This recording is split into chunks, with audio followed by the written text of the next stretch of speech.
विपरीत महाकाली सर्वभूत भयंकरी यस्या प्रसंगमात्रेण कंपमानो जगत्त्रयम् सिद्धविद्या महाकाली यत्प्रेवेह च मोदते सप्तलक्ष्य महाविद्या गोपिता परमेश्वरी महाकाली महादेवी शंकर श्रेष्ठ देवता यस्या प्रसादमात्रेण परब्रह्म महेश्वरः कृत्तिमादिविषग्निशा प्रलयादिनिवार्तिका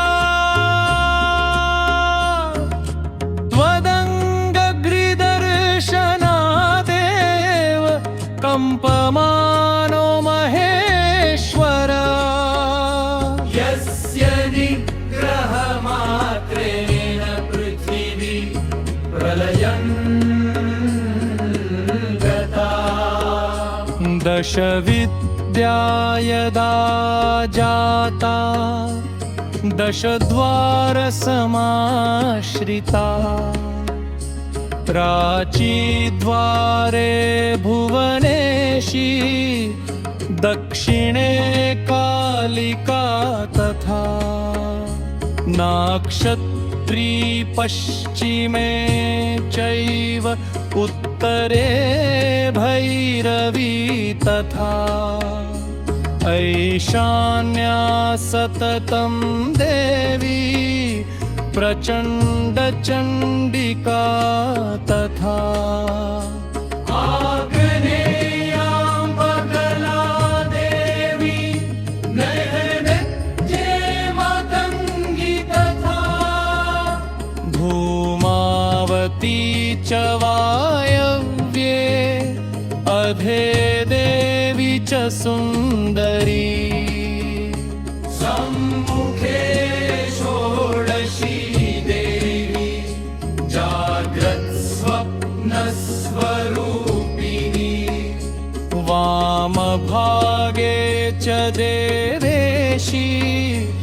महात्रिपुरसुन्दरी अंशरूपेण देवेशी सर्वा देव्या प्रतिष्ठिता सर्वमन्त्रमयी काली निगमागमकारिणी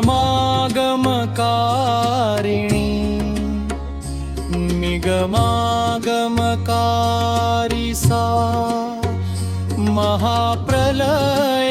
महाप्रलयकारिणी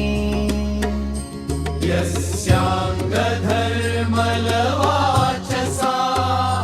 गङ्गा परमोदिता महाकाली नगेनुस्था विपरीत महोदया विपरीत रप्त्यङ्गिरा तत्र काली प्रतिष्ठिता महाकाली शिवाङ्कस्था विपरीत रतातुरा विपरीत प्रत्यांगिरा तत्र काली प्रतिष्ठिता स्मरणेन महाकल्या नाशं जगमुसुरेश्वरी विपरीत प्रत्यांगिरा तत्र काली प्रतिष्ठिता श्रीरुद्रयामलतन्त्रे प्रत्यांगिरा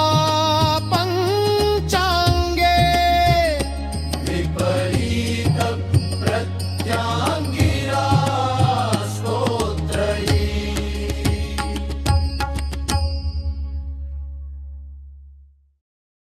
इस पवित्र यात्रा में हमारे साथ होने के लिए धन्यवाद।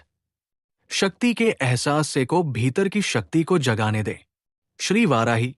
बगलामुखी एवं प्रत्यंगरा अम्मा के बारे में ज्ञान प्राप्त करे, अभी सदस्यता लें